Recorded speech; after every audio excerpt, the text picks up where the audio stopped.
A gente já trocou ideia sobre isso. E agora eu me sinto mais confortável de falar porque eu acho que dá pra dizer que deu certo. Que é a situação dos laterais do Atlético. E eu acho que essa temporada é uma temporada que a gente conheceu a realidade e a gente voltou para um nível muito bom, né? E existiu algum momento que a nossa dupla de laterais era Fernando com Ryan Palacios e Dudu revezando pelo outro lado. Então você naturalmente tem uma disparidade ali técnica muito grande em relação ao que a gente tem hoje. Lembrando que, por exemplo, o Cauã Moraes ele já foi titular absoluto, dono da posição, enfim, aí como você quiser definir.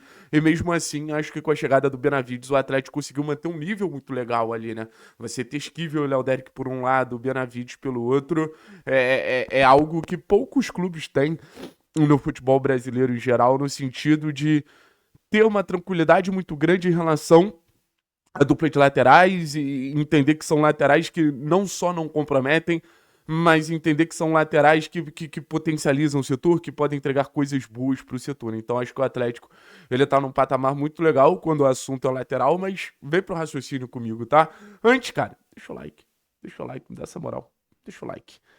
Contra a Chapecoense, a gente começou a ver essa mudança de perspectiva, tá?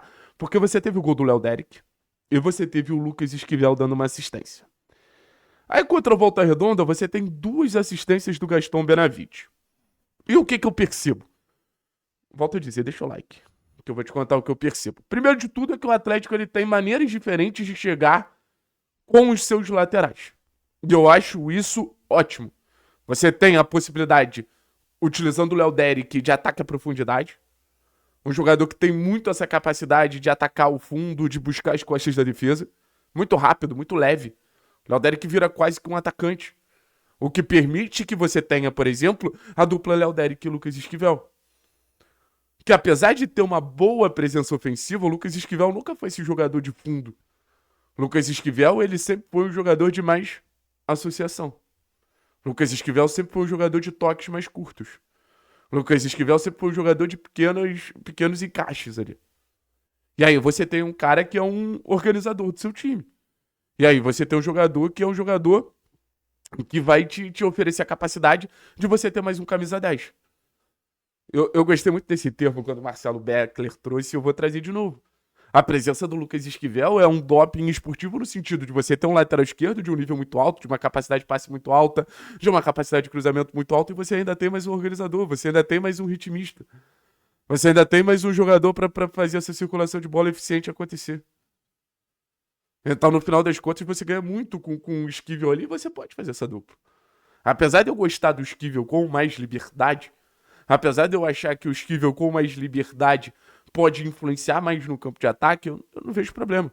E aí a gente entra na série de assistências que o Esquivel já deu ao longo dessa segunda divisão e a gente viu, por exemplo, assistências como foram contra a CRB, que ele aparece no campo de ataque até como um zagueiro, faz o cruzamento, mesma coisa contra o Remo.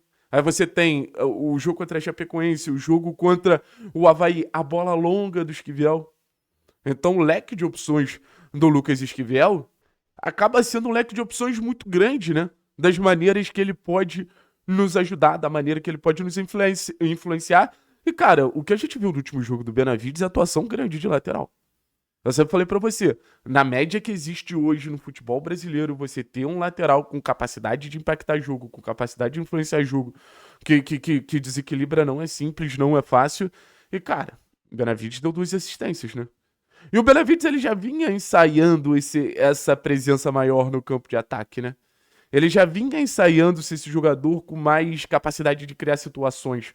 Nos últimos jogos, pô, teve gol anulado, aí teve pênalti perdido. A gente já tava vendo um movimento do Benavides mais soltinho. Eu acho que nesse último jogo ficou muito claro o quanto ele pode ser importante ser desse jogador mais soltinho, de chegada na frente, ocupando o corredor.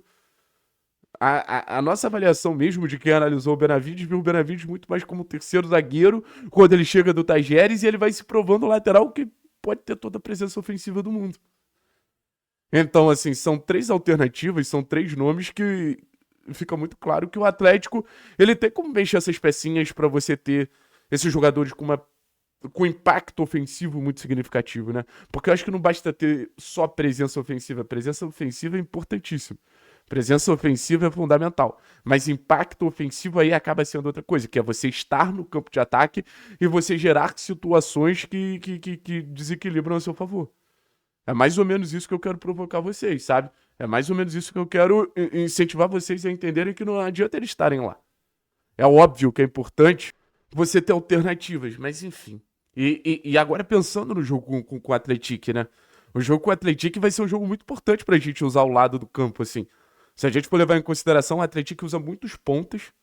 O Max, o Torrão. E você vai ter ali uma responsabilidade muito grande desses jogadores de oferecerem presença ofensiva para o Atlético ter volume, para o Atlético ter mais gente no campo de ataque, para o Atlético ter mais presença ofensiva. E para o Atlético também segurar esses pontos do Atlético num terror psicológico ali que gera no aspecto de, cara, se você avançar, eu vou atacar suas costas. Se você avançar, eu vou te atrapalhar aqui, eu vou te incomodar aqui. E eu tenho qualidade para isso. Até pensando em questão de confiança mesmo, sabe? Você acha que o Benavides não vai extremamente confiante para esse jogo contra o Atlético? Então o Atlético, ele olha para as suas alas, já que o Atlético joga com 3 zagueiros, e eu acho que dá para dizer que a partir do acerto da zaga a gente consegue potencializar as alas também. A partir do acerto da zaga a gente tem algo mais concreto para que as alas também se desenvolvam da melhor maneira possível. É isso que eu queria debater com vocês. E até no gol, na zaga, em qualquer posição. Se a gente tiver um setor um pouquinho mais qualificado, a gente vai ter esse setor um pouquinho mais qualificado com qualidade, sabe? A gente vai ter esse setor um pouquinho mais qualificado nos ajudando coletivamente. E eu acho que os nossos laterais, pra gente terminar, tem esse impacto coletivo muito claro. O Esquivel é um jogador extremamente coletivo. O Esquivel é um jogador extremamente capaz de gerar situações a partir do jogo coletivo que ele gera tão bem. Associativo, assim, um facilitador em vários aspectos. O Benavides também, jogador de grupo puro. Jogador coletivo puro. Então eu acho que esse tipo de coisa, quando a gente está falando de um grupo que está se montando, que já passou por tantos altos e baixos, um grupo que tá tentando ganhar uma cara, velho, é importante mais você ter jogadores assim, jogadores maduros, jogadores seguros, jogadores que fazem o jogo acontecer, sabe? Jogadores que fazem o jogo ele ter essa capacidade de desenvolvimento quando a bola bate neles. Quando você tem ali duas referências, jogadores experientes, jogadores importantes, que a bola bate neles e o jogo não acontece, cara, você tá perdido, assim. E acho que Esquivel e Benavides, eles te oferecem isso com muita tranquilidade. Beleza? Acho que é isso. Vou pedir pra você deixar o like, se inscrever no canal, torcer pra um grande jogo de Esquivel e Benavides, que pra mim são laterais de Série A, tá? Que pra mim é uma dupla, que se o Atlético for pra Série A com Esquivel e Benavides, acho que o Atlético, de alguma maneira, estaria muito bem servido pra ter esses dois nomes numa condição de gerar desequilíbrio, sabe? Volto a dizer, de formas diferentes, com características diferentes, mas tem muito time de Série A que gostaria de ter a dupla Esquivel e Benavides. É importante, depois de uma janela muito errada em relação aos gringos, a gente começar a acertar, né? Eu acho que o Benavides, Viveiros, Teran, acaba sendo um exemplo disso, assim. Acho que essa janela que aconteceu agora era para ser a janela de 2024.1 e não conseguiu ser. Complicado, mas é isso.